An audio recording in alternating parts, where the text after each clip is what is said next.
Let me take you back to a moment I'll never forget. It was a late afternoon, the kind where the light feels golden and time seems to move a little slower. I was sitting across from an old friend, someone I hadn't seen in years, but who always managed to show up in my life at just the right time. His name was Adrian. Adrian was one of those people who spoke quietly, but when he did, you leaned in.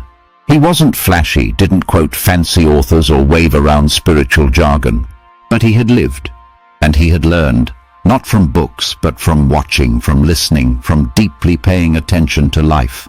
He had a kind of earned wisdom, and that day, sitting at a little cafe table under a slanting sky, he shared something that completely shifted the way I saw the world.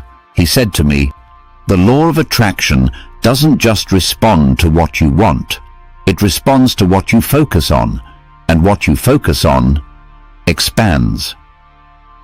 At first, I nodded like I understood, but Adrian saw right through it. He leaned forward and said, "Let me explain.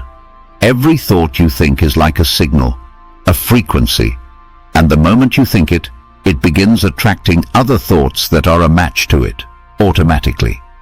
He tapped the side of his head, then tapped his heart. That's why a single irritated thought can pull in a whole storm of frustration. You're not just thinking about that one thing anymore. You're remembering old arguments, bad days, disappointments from years ago. Your mind starts gathering evidence to support the mood you've activated. And guess what, he said? That's not just a mental game. The universe responds. It begins to shape your experience to reflect those very same frequencies. That was a moment of silence between us. One of those silences that's full, not empty. The truth of it settled in my chest like a weight and a lightness at the same time.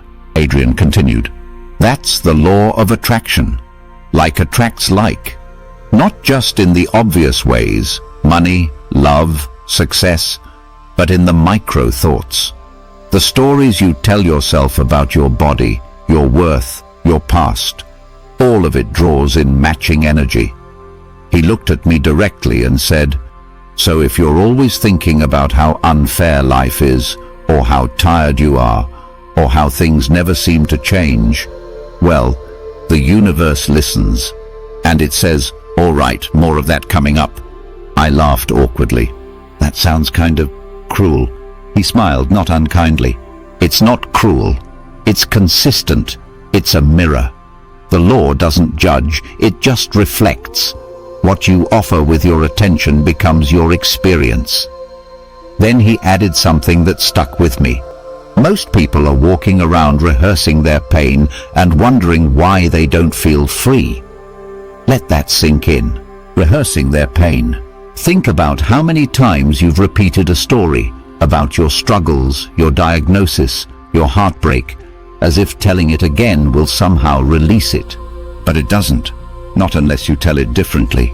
Adrian said, "It's okay to know what you don't want. In fact, contrast is helpful. It helps you define what you do want. But most people get stuck. They keep pointing at the problem. They explain it, analyze it, they build a house on it. They don't move on to the new story." And that's where everything began to shift for me. I realized I had spent years being problem-oriented. Even in my spiritual practices, I meditated on what was wrong, journaled about my wounds, prayed from a place of lack. I wasn't creating, I was recycling. So, I asked Adrian, "What do you do instead?" He said, "You begin to tell the story of what you want, not from desperation, not from denial, but from vision, from choice. You start saying, 'I'm learning to feel better. I'm open to clarity.' Things are starting to shift in my favor, and at first it might feel like lying. But what you're really doing is tuning to a new station. You're choosing your signal." That's when he said something else that flipped everything on its head. The law of attraction is not responding to your reality. It's responding to your thought about reality. You might be living in a difficult situation. You might be facing health issues, loneliness, debt.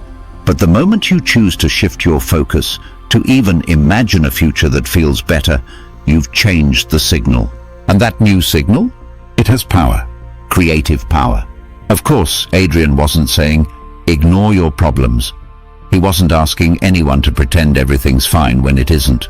But he was inviting me and you to stop giving our energy to the part of the story we don't want to keep living.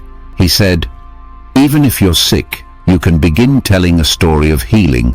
Even if you're struggling, you can speak from the perspective of resilience.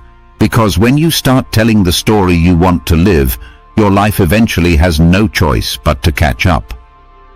He paused, then added quietly, but you've got to practice. You've got to be consistent.